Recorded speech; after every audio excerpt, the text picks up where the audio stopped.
Good morning, gardening friends. Today is Sunday, the 28th of September. It is 8:30 and it is gorgeous outside. It is 69. We were in the 60s last night. I actually had my door open in the kitchen a couple of hours ago. I got up early today since it was the first cool day we've had in a while. And I am making a Yankee pot roast. That's the recipe I've got. A good friend of mine, Julia, not noted for her cooking skills, I might add, made this for me once many, many years ago, and I absolutely fell in love with the recipe. It's called Yankee pot roast.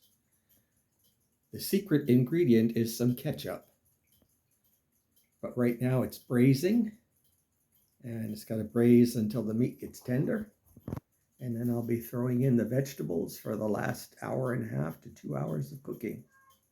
So, I hear Miss Mimi is wondering who I'm talking to here. It's okay, Miss Mimi, no one's here. Let's see. I did a lot of gardening this week. Oh, one thing I wanted to mention, something I learned among many things this week. I like cut flowers. Carnations. These I got this week. This carnation is a month old.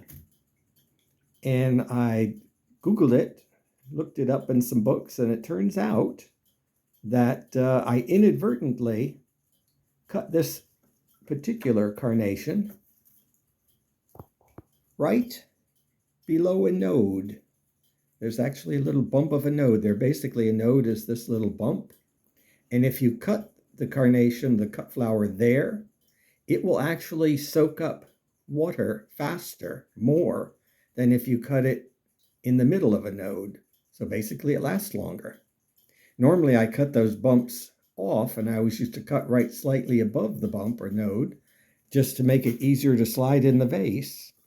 But it's the first time in many years that I've actually noticed that. So from now on, whenever I get carnations, which is often, I will make sure I leave the node on and cut right underneath the node. It's basically the same principle as when you root a cutting. You always cut below a node and put it in water. Well, that same principle is what keeps the cut flowers fresh longer. Now, I realize you can't always cut below a node depending on how you're arranging them, but if you have a bud vase like I tend to do, they'll be fine. Little fact, use it as you will.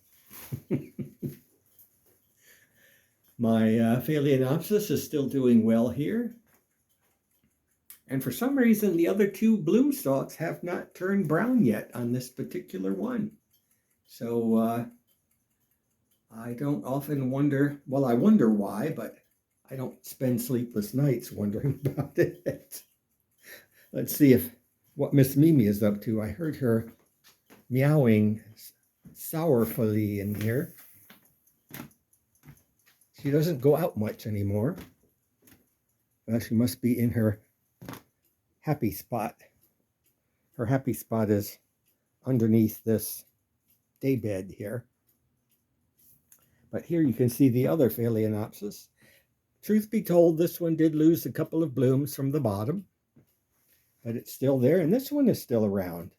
This is going on its second month now. Of course, I had 5 other stems on it prior to that one. But yes, it's been a good week. This is, by the way, rooting nicely. The pothos. Oh, the oven just kicked on.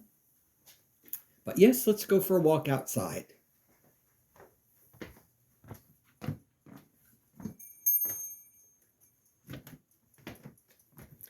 I did go outside earlier today and put the cushions out because it's not due to rain anytime soon.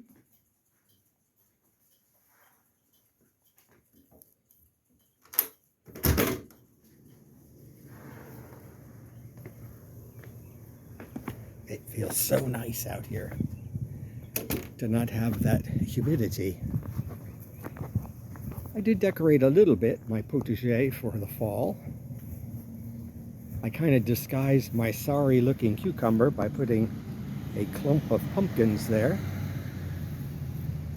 Everything here is still looking pretty fresh and good. And another cluster of pumpkins over there. Cucumbers are having plenty of flowers. No fruits yet.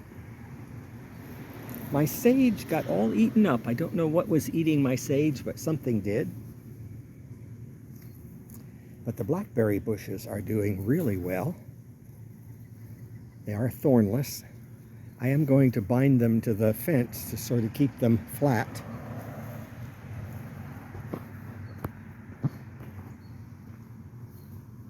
That orange really shows off from a distance. Looking here, the bananas are doing well. I did finish trimming everything I wanted to trim in the front yard. And then the yard man came this week and edged everything. I spent yesterday edging the backyard. I like to edge and get the beds shaped. If you leave it up to your yard man to shape them, every time they come, they tend to make them a little wider, and before you know it, you have a very wide border and no grass. So usually what I tell them is, I'll do the edging, you just keep the weeds out of the gap between the flowers and the edge. The figs, I'm getting more figs. Hopefully they'll make it before frost. We still have a month to go. May or may not happen. We'll just have to wait and see. The hydrangea has grown nicely this year. Maybe next year it'll take off from where it is. It's still a little spindly looking. Well, truth be told, when I went to trim the ligustrum hedge, I broke a few branches. It's the one bad thing about the limelight hydrangea. It has very fragile branches. These caladiums are still doing well here. They look really good. They tend to last longer in the shade. Chrysanthemums are looking fine. Birds are eating like crazy. I did trim up all of my tea olives, so they're shaped for the year. Pretty much this area is now the way I want it to be. It's just a matter of keeping it green now. We are still in a drought, although I think we got about 3 inches of rain overall in the last few days. We'll check. Oh, there goes the bird to the bird feeder. Little chickadee, Carolina chickadee, I believe. I have to fill up that bird feeder. They do use the bird bath as well. That's one of the few places they come. Unfortunately, we lost I believe it was a mourning dove in the backyard because they are a little stupid. But they were drinking from the fountain I have there, the boiling pot, cast iron boiling pot, and one of the cats got to it. So unfortunately, I used to sit on the steps. Well, it used to be steps, it's a ramp now on the back deck. And while I was sitting there, unfortunately, the mourning dove actually swooped in and sat on the pot while I was about 3 feet away from it. So it was a little too tame for its own good. But yes, this area, I can say, is looking as good as it's going to get until the camellias start blooming. And that should be shortly. The first camellia to bloom will be morning white dove, which is on the corner of the house over here. I don't know what has happened to this one particular lavender. I will have to cut this out again. It was doing fine until we bumped the pot about 2 feet out. Possibly the roots may have rooted into the ground, I guess. And this one was the one that was looking terrible, and I cut all the dead off of it, and now that it's exposed, it's doing better. So go figure.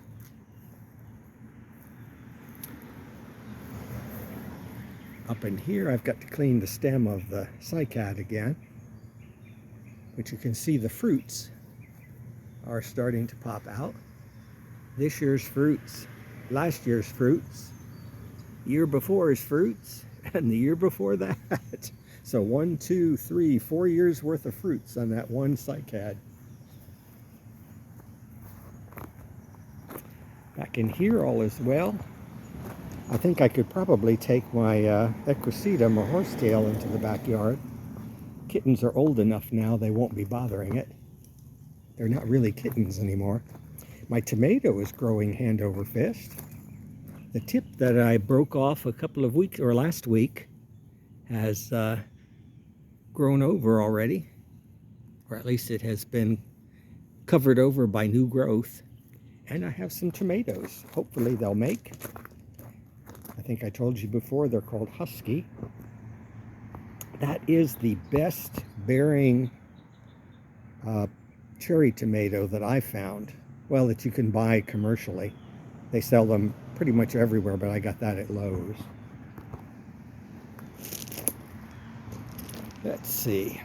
My clivia, or clivia, I moved that out because the kittens were beginning to damage it. It has done extremely well. I think I repotted it last fall or early this spring, one or the other. And it has done really well. That I bought as a single bulb many, many years ago. I want to say 5 years. It's never bloomed. And I'm hoping maybe this year. Oh, while we're here, let's say hello to Anna. Good morning, Anna. Hopefully you can see her. Right there. Can you see my finger? I can't tell. You're in the sun. Anna knows I'm not going to bother her.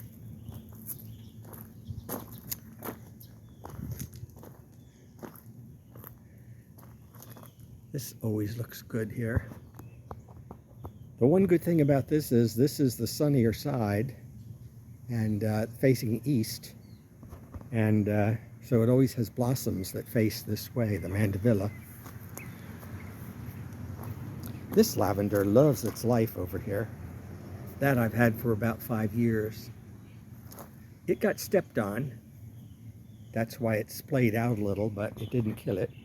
Oh, and you can see here, see if I can bend over without shutting the phone off. If I turn it horizontally, it'll stop recording. But you can see the Italian herb is coming back again. It really does smell good. Oregano, or oregano if you're British. I do like the smell of that. Oh, there's a butterfly working over the geranium. Still have flowers coming on the datura, but the fruits are looking really, this has enough fruit on this to basically overpopulate the entire city of Mobile with daturas. I've never seen so many fruits on one plant before.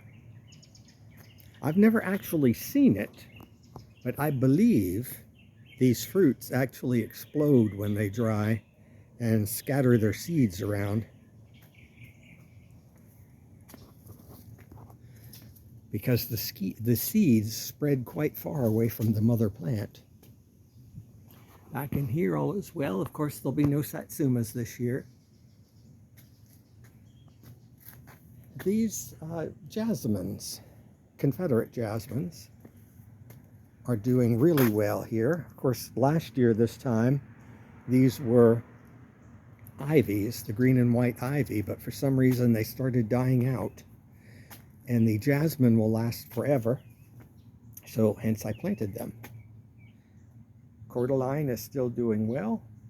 It looks like I'm going to get a flower on this branch of the toad lily, and it looks like it branched out when it inadvertently got weed whacked back. Maybe next year I might try in the backyard where I have that big clump, cutting half of the branches back to maybe make a thicker clump. Next year's for next year. You can see a lot of buds. Oh, I didn't show you the buds on the white doves. It is absolutely loaded with buds. So this sasanqua is going to bloom its heart out. You can see all over here, buds, buds, buds, buds, buds. That should be the first one to bloom. Historically, it has been. I also shaped these lightly, the Pride of Mobile azaleas. This is one of the few plants, as well as the crepe myrtle in the front yard, which I haven't shown you that in a while either. It's starting to look okay. The flowers are starting to die out. But those are two of the plants that were here when I bought the house, as well as this. Those are the three plants that were here when I bought the house. That's an Andina. You can't buy these Andinas anymore, for good reason. They are very prolific. You can see all these branches. These have been cut back about 5 times so far this year, and they're still spreading. Very easy to propagate. All you have to do is cut one of those roots and it will root. So they're a little too sloppy for most people's tastes nowadays, because people like gardens that you don't have to work at, which is understandable. Left alone, this would basically populate this entire block of garden. The sidewalk would stop it. But it is absolutely loaded with fruits, and they're going to turn a nice orange color. Oh, there goes Grandma.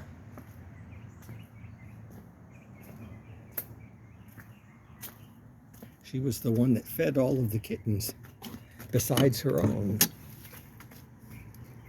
Back in here, I now have 3 hummingbirds, so they must be making their way here to the south. Because all through the summer I just had one. Let me go ahead and lock this gate while I'm here. Okay. The angel's trumpet is blooming overhead, but right now it doesn't have any flowers. Potpourris japonica is doing well there. I do like this yellow jasmine. Actually, it's spelled differently. Jessamine is with a G as opposed to a J. I never did tie that. Well, I'm going to be working in the next couple of weeks in the backyard, tidying it up. So I will go ahead and start binding that or tying it to that trellis up there. This does stay evergreen, so it should thicken up nicely with age. Let's see what's going on down here. Haven't seen any flowers recently on my African iris or fortnight lily. These chemosiporus have thickened out a little. I cut them back because they were starting to overwhelm the sidewalk. They really, you kind of lose the shape of them because they kind of look, they remind me of waterfalls with these long branches. However, I prefer not to have to cut them, but where I planted them was too close to the sidewalk, and I like the sidewalk. I have to use it. Look at how these caladiums have grown here in the shade with a little bit of fertilizer from the palms.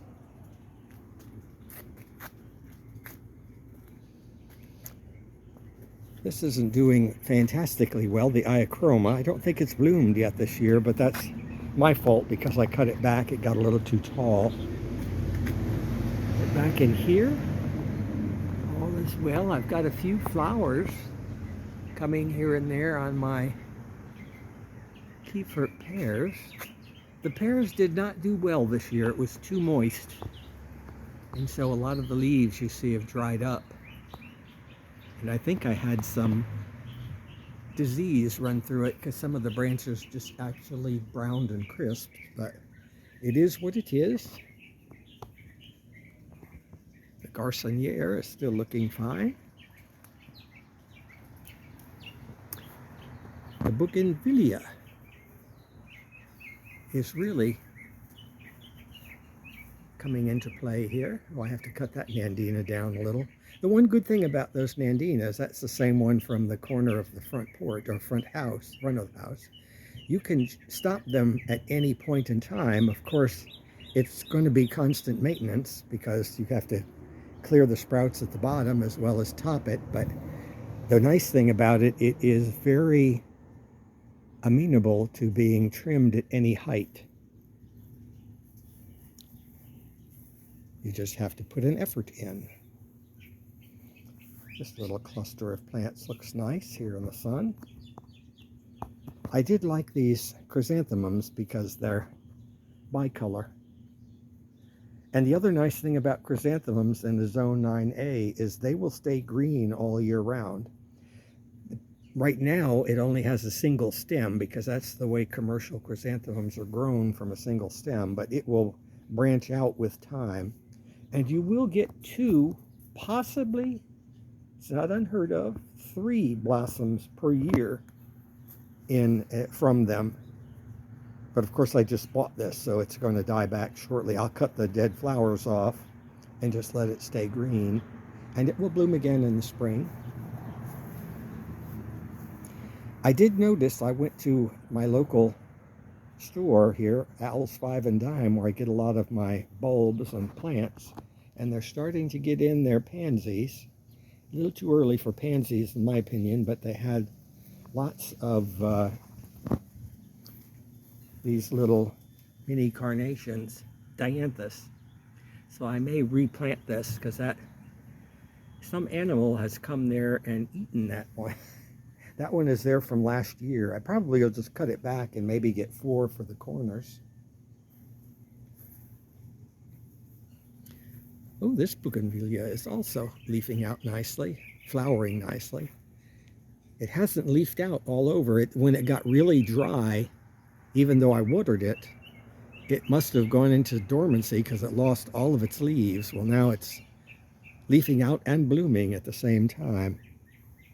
This is the clump of toad lilies that I was talking about. What I may do, of course I moved it this year, but what I may do, because it used to be back there and it was too in the shade, I may cut like half of those back next year and let them branch out. My new hydrangea, Nico Blue, looks pitiful. However, if you notice, it has a whole bunch of new shoots coming up and down the branches, so it caught. It just shocked the plant when I planted it in the heat of the summer.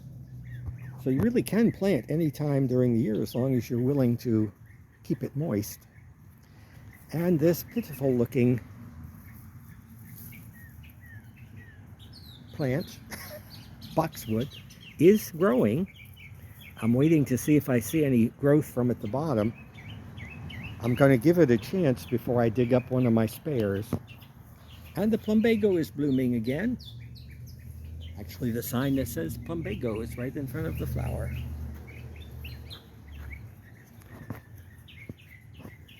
I probably need to move these pots out as they're being overgrown by the camellia. These, I think they're called thujas. I put them in there probably about 5 or 6 years ago, so they're, for all intensive purposes, bonsai, but they're flat back, so I need to sort of move them out so they can get a little more sun.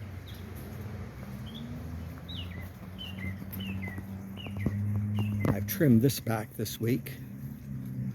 It gets a lot of new growth. Got some new blooms on the geraniums.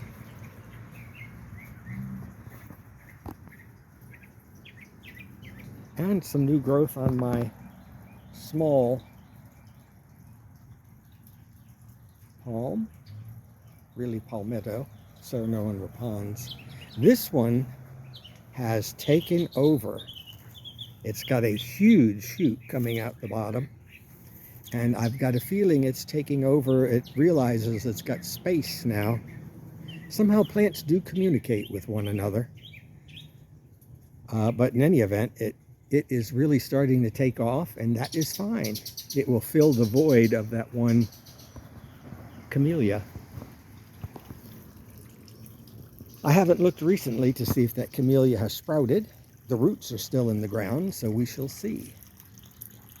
Of course, the fountains are going. I never really realized I had this Japanese garden seat. I bought it years ago.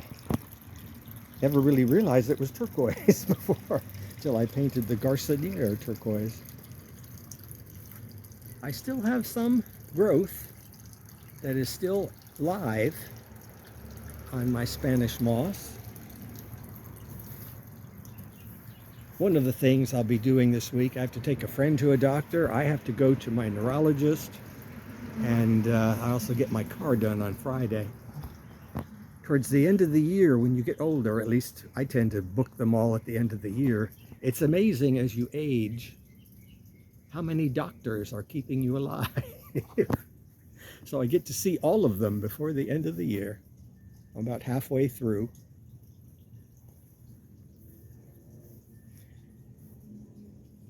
It's just an annual type checkup thing. No other reason.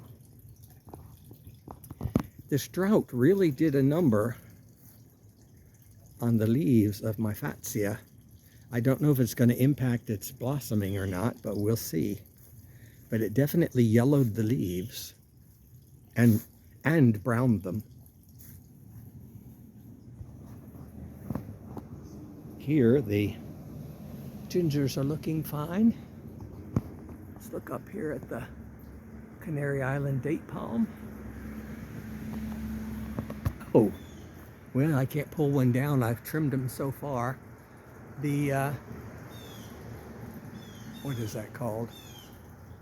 Japanese plum is blooming. So it has a very sweet fragrance. It's kind of like a powdery sweetness. It kind of reminds me of Johnson's baby powder. It's an intense smell. Loquats. I couldn't think of the actual name fast enough. But they are called Japanese plum. I have a yellow knockout rose blooming. I don't smell it, but it should smell of lemon. Kumquats are starting to turn. Still not, oh, well, that one's not. They're starting to turn orange. Strawberries are still sending out shoots. Needless to say, I haven't worked back here, so I still have to pretty this area up. I will this week. This is the time of the day I usually get outside and work because it's very pleasant and no humidity or low humidity. And again, it looks like this Chamaecyparis is on its way out. I've already told you, if that one dies, that one's going. I've had it with the Chamaecyparis back here, and I will put the cryptomerias instead. Another evergreen. They don't have the yellow tinge to them, but I kind of like the idea of something evergreen back here. I really hate it when that happens because you get such a lovely lush plant over there, and this is the 4th or the 5th one I've had here within the last 3 or 4 years, and it just does not seem to do well. Why, I don't know. But at some point you have to throw in the towel and say, you know, it ain't worth it. I see the pinecone gingers are blooming. I don't know if you can see it from here, but back in there. You'll see it next week when I clean out this area. But up in there, they're the little orange pine cones at the top. Plumeria is just really loving its life there. And this palm looks like it's doing better. I haven't fertilized my palms. I missed this last quarter. I do plan on doing it before the end of the year. I've got the fertilizer, I just have to do it. Uh-oh, something's been digging in here. Have to fill that in. But yes, oh, let's look up and look at the pink angel's trumpets. I can't turn the other way because the sun will be in your eyes. This is the problem with the angel's trumpets. When they lose their flowers, they fall all over the place. But I don't know if you can tell that angel's trumpet against the fence has just got all kinds of sprouts coming out on it. So frost is going to definitely knock it back to the ground. I don't think I'm going to bother taking cuttings this year. I have enough angel's trumpets. I will trust that they come back from the ground. This plum, Ozark plum, has done really well this year. It started out the year the same size as the kumquat. That kumquat, by the way, is probably about 10 or 15 years old, and that's as tall as it's gotten. This one is about 3 years old, I think. Hasn't had any fruit yet. Maybe this year. Well, next year. This year's over, fruiting-wise. I don't think I ever take that shot of the large pindo palm. It really has a nice spread at the top. This one is younger, but it's already taller because it's in the full sun.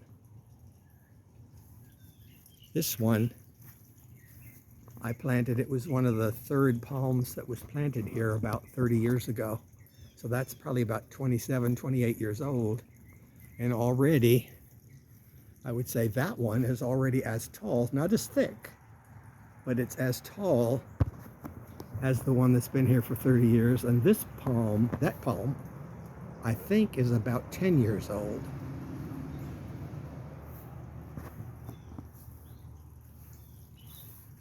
But yes, it's going to be a beautiful week. We did get some rain. We'll have to check the rain gauge as we go around here. I didn't empty it yet. I did flatten this mandevilla out on that trellis. It turned out I had that trellis in the garage, not the garçonniere, the tool shed side. So I'm going to keep that trellis with the pot and see if I can get that to grow up the trellis.